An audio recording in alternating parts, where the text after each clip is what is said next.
Good morning, everybody. I hope everybody's off to a good start of their day. First, an update. My surgery did not take place yesterday. An hour before my check-in time, the vascular surgeon, came up with a positive COVID test. So that kind of threw a wrench in there, and so that didn't happen. I've been rescheduled for June 1st, so that's that. We're looking at what was my twin Euro bins, and they were named that because originally they had the same amount of worms. They're in the same container type. They were fed the same, and it was just fun to watch them and see, how they progressed. And then, about a month or 6 weeks ago, somewhere, I'll get that date, I added manure to one of the two bins and left the other as was with my standard go-to bedding. And I had done a couple of check-ins showing the progression. Well, how about the progression of how the manure bin compared to the paper bedding bin or prepared bedding bin. And I'm not going to be doing any more updates on this. The reason is the manure bin is outperforming the paper bin by so much. There's such a dramatic difference that I am going to upgrade the paper bin to add manure. So let me go ahead and show you. Okay, can you guess which bin had manure and which bin had a paper bedding base? I bet you can. Do you see even the volume difference? Because the manure fed worms have been eating leaps and bounds above the paper bedding bin worms. So let's take a look in here. Now this is just my prepared bedding, and both bins, when I set up this experiment, they were given a pretty good serving of cabbage, which was fresh, never frozen. It wasn't decaying at all. It wasn't breaking down. It was really hard, crispy, crunchy cabbage. And I know from checking in that is gone. They were also given a big pile of fresh the silks off the outside of the corn, or the corn peelings, whatever you refer to that as. And I know some of that remains because that is a slow food, but it was peeled off corn that was dry, and the silk itself was dry. The husks, there's the word I'm looking for, the husks. So here you'll see it's still in there. It's much more broken down, and the worms are really getting at it. But this is going to be a really long, slow food. It's very fibrous, so I'm not even sure that they're ever going to eat all of it. There probably comes a point where it's just, some shreds of fiber, and it's not really offering them any food benefits. But it's okay. So, as I go through this, what you'll see is... Alright, sorry, I had to go quiet my cat down, who is talkative nonstop. Okay, so as I go through this, you're going to see that there's still a lot of the bedding left. The moisture level is decent. It's not too dry. They're not very enthusiastic in here. They haven't touched much of the bedding. I have not added any. What was in there for food in terms of cabbage and the corn husks were their main food, and since then they've each gotten an avocado, but I did not add any paper bedding to either bin. And Euros, they're not huge carbon fans like African nightcrawlers. They will devour cardboard. Euros they go a lot slower on it, and this was really high in bedding. But they just haven't done a whole lot to it. There's still a few pieces of wood chips in here. And I'm trying to find some of the adult worms for you. These are a bunch of young ones. Now, there are a bunch of young ones, which is a good sign. Here's an adult that's choosing to be stiff at the moment. Let me keep looking. I want to show you the state of the adults. If I can find them. They are in here.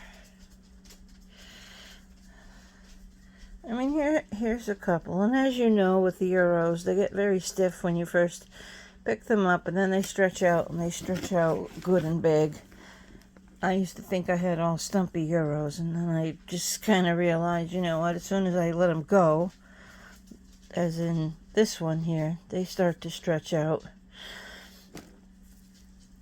But even their activity level, it's not impressive. It's not, I mean, it's just not. This is not a bad worm right here. It's just not a very impressive worm. So I'm going to give them some more food today. I picked a ton of weeds from my yard yesterday, and that's going to be their food. You know, we talk about nitrogen. We give them lettuce and peelings from our strawberries and carrot tops and, you know, whatever else we have that's part of our own food that we don't eat. But spring lawns are full of dandelions, and I have an incredible amount of wide leaf and narrow leaf plantain. And when I say an incredible amount, there's an area of my yard where that's all that it is. There's zero grass. It's just thousands of plantain plants, which is awesome. Now, we're not talking about plantain, the banana cousin. We're talking about the weed, and it's a really good weed to have, so I don't mind it. But I picked a ton of it, and it's so high in protein, as well as some comfrey leaves and some nettles, that's what they're going to eat. You know, the nitrogen, the green food, the fast food, it doesn't have to come from the grocery store. Now, in comparison, here is the manure bin. And you can see there's not even, I should say in comparison, but there's no comparison. This bin, what the worms did, how quickly they did it, and the overall condition of the castings just blew me away in comparison. Now, you'll notice, you know, yes, I did add manure to this, but they had just as much paper as this bin did. There was no difference in that amount. It was actually measured, and they devoured the paper. I think what happened is the manure put them in a feeding frenzy. Now, here is their corn husks.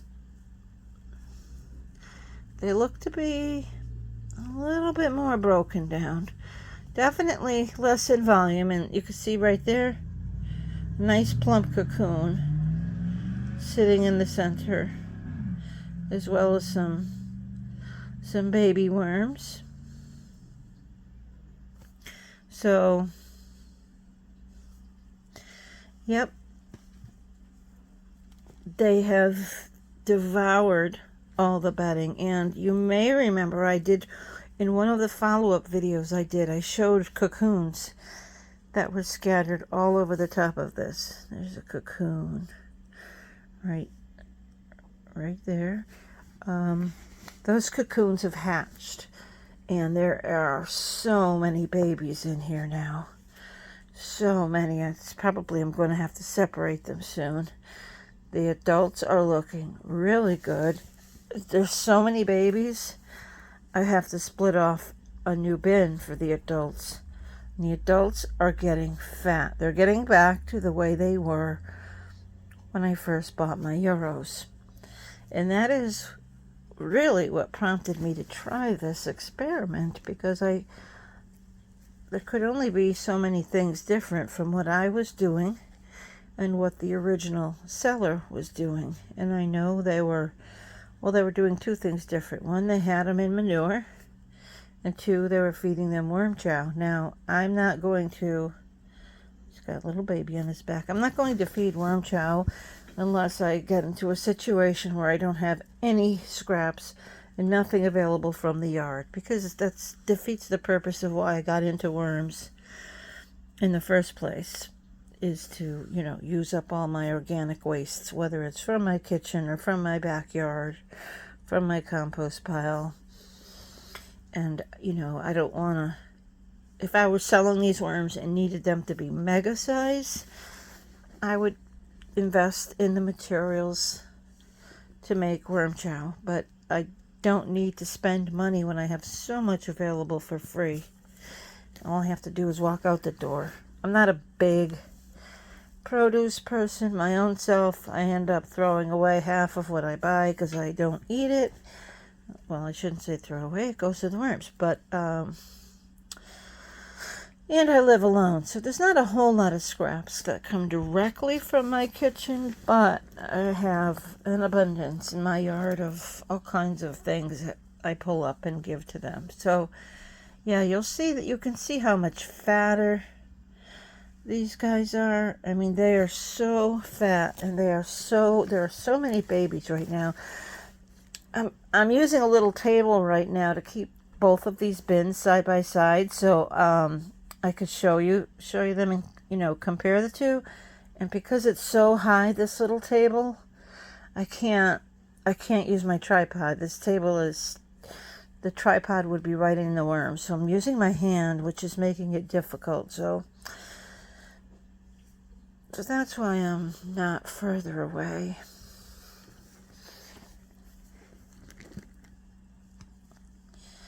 I mean, look at how nice and fat.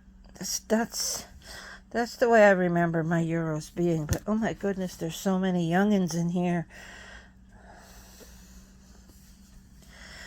The young worms have just really taken over. And that leaves me with a dilemma, because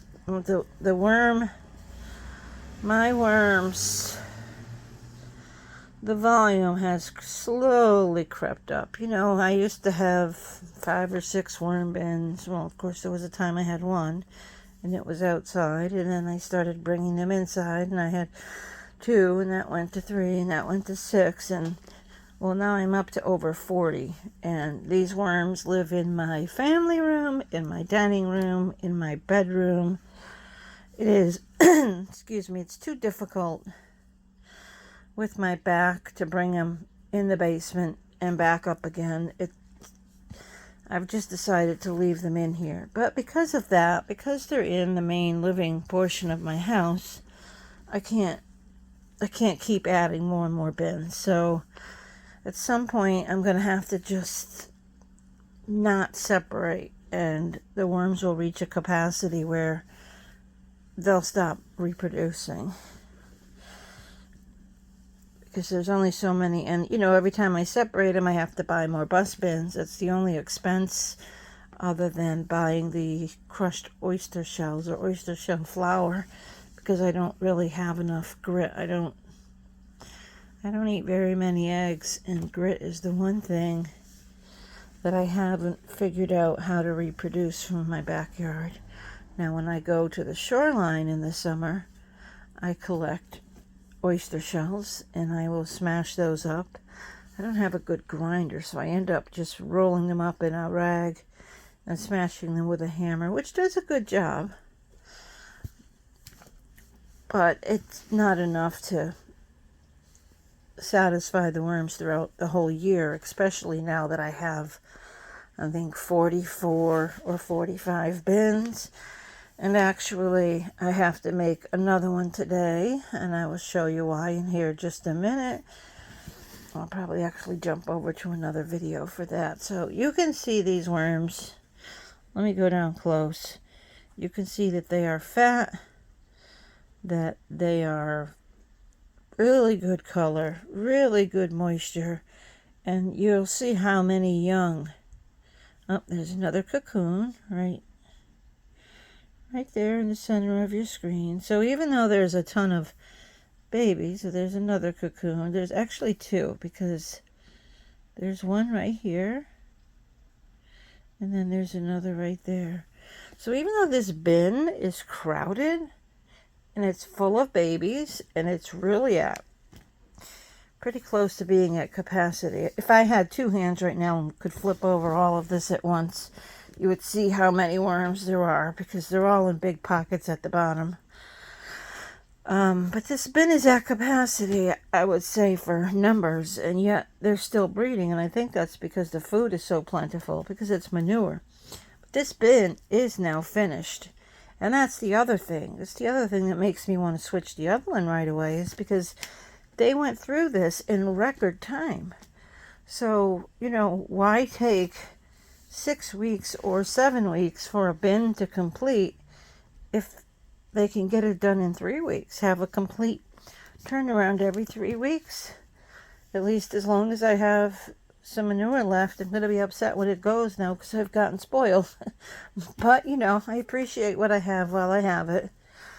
And, this is just not the same age, same material, same everything, except this had manure added. The bedding was the same. This bedding that's in here that is barely eaten, you could see at the bottom they're making some castings. The same amount measured was in here. Look at this little cocoon. Look at cocoon, cocoon, 2 cocoons. There's another. Maybe just from going through here, fluffing. Over-aggressive fluffing. Get me going on that one. I overly aggressively fluffed up some of the bedding and brought the cocoons to the top. And I'm sure there's cocoons in here. Well, we did see the one buried in the corn husks. But the rest are going to be difficult to see, because there's just not a lot. They just have not eaten a lot. They have not made a lot of castings. So could be the lack of food. They only had the cabbage, which is completely gone. The corn husks, which are still in process, but it's not, the greatest amount of readily available food. That's a decent worm there. And they had an avocado. And now they can eat their bedding. That's the thing about the prepared bedding. And it's not dry. If I squeeze it, it stays together nicely. Everything about it is right. It's not full of potworms. It's not full of mites. It's just these worms are not very enthusiastic. And that is true about Euros in general. They're not very enthusiastic. But when you give them manure, this is what they do. So I am going to add manure to this bin. Just a couple handfuls. And do an update in 2 weeks to show you the impact that added manure makes on this bin. Okay, guys, I hope you have a great day. Please give a thumbs up to this video, drop a comment below, and share the video or my channel with anyone that might enjoy it. Thank you for watching.